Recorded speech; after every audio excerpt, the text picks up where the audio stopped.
এই ভিডিওতে আপনি কয়টা রিঅ্যাক্ট দিতে পারবেন? আমি জানি দিতে পারবেন, এখনই দিয়ে দেন। একটা লাইক দরকার, খুব বেশি দরকার। চলেন, আমরা এই মুহূর্তে কই আছি? করিমগঞ্জ না? আমরা করিমগঞ্জ আসছি একটা মানবিক কাজ করার জন্য। ভাই মালামাল দি লন, হ্যাঁ আপনার মালামাল দি লন লন, কে কে আছেন লন। তো আপনাদেরকে চলেন একটু অপেক্ষা করেন, আপনাদের দেখাইতেছি।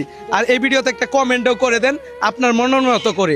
আর এই মুহূর্তে আমরা করিমগঞ্জ আছি, এখানে আসছে হচ্ছে একটা মানবিক কাজ করতে। পাপ্পু নাকি তোমার কারণে তো আসা? জি ভাই, আমি বলছি সে হচ্ছে বলছে আসার জন্য, আর আমরা তার জন্য 1 মাসের বাজার আর ক্যাশ কিছু টাকা নিয়ে আসছি। চলেন, আপনাদেরকে জানা দরকার রুগীটার কি অবস্থা। চলেন, আপনারা হচ্ছে টাকা দিতে হবে না। যারা মানবিক কাজ করে আমি তাদেরকে বলবো তাদের পকেট থেকে দেখ, অন্যথায় মানবিক কাজ বাদ দিয়া দেখ।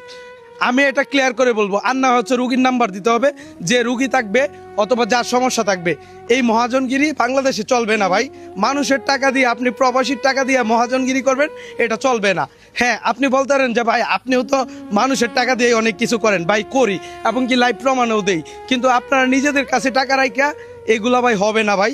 ভাই আসেন আসেন, একটু দ্রুত যাই, কারণ বাড়িটা মোটামুটি অনেকটাই দূরে। চলেন, মানে তার যে কি করুণ অবস্থা একটু দেখাই। ভাই আমি চাইলে ওনাকে কিন্তু চিকিৎসা বা আদার্স কোনো কিছু করতে পারবো না, অন্তত 1 মাসের বাজার প্লাস হচ্ছে কিছু নগদ টাকা দিব। চলে ভাই, এনে কি কি আছে এটা তো দেখানোর দরকার নাকি? একটা চালের বস্তা, মুরগি, তারপর কই একটা তেল, এবং মাছটা কই মাছ আছে। এরপর এনে কি কি বাজার আছে এই যে দেখেন। আচ্ছা চলেন, ও ডিমও তো আছে না? আচ্ছা চলেন, আপনারা আশা করি তার 1 মাস যাবে। আসসালামু আলাইকুম। আপনি তো রুগী মানুষ নাকি? আপনার সমস্যাটা হয়েছে কি? অ্যাক্সিডেন্টের পরে দেওয়া অবস্থা খুবই খারাপ। আমি চাইলে ওনারা 10 লাখ টাকা দিয়ে দিতাম না চিকিৎসা করানোর জন্য। মোটামুটি অনেক টাকা গেছে। একটু পাটা হালকা একটু দেখাই, এই যে দেন পায়ের মধ্যে কি একটা অবস্থা। এই জীবনের লাস্ট বয়সে আইসা এরকম একটা অবস্থা হবে, এটা অকল্পনীয় ছিল।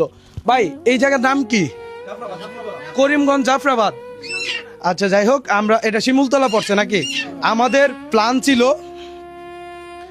দুর্জয় যখন হচ্ছে আমাকে মেসেজ দেয় তখন আমি বলতেছিলাম ভাই আমার তো এখন একটু খারাপ সময় যাইতেছে, টাকা পয়সা শূন্য হাতে, এবং কি অনেক তো জোড়া উত্তরা দেখতেই আছেন আপনারা। তাও মানে পাপু চাচ্ছে অল্প কিছু টাকা দিই, অল্প কিছু টাকা দিয়ে সহযোগিতা করি। আমি জানি এই টাকাটা দিয়ে কিছু হবে না, তার যে সমস্যা, অন্তত 2-4টা ওষুধ এনে খাইতে পারবো। ইভেন হচ্ছে এই যে বাজার সদাইগুলো একটু দেন। হ্যাঁ আপু, ওই যে বাজার যতটুকু পারি অতটুকু আমি দিছি। হ্যাঁ, এনে জোরের কিছু ছিল না, এবং কি জোরের কিছু নাইও গা। পাপ্পু এদিকে আসো,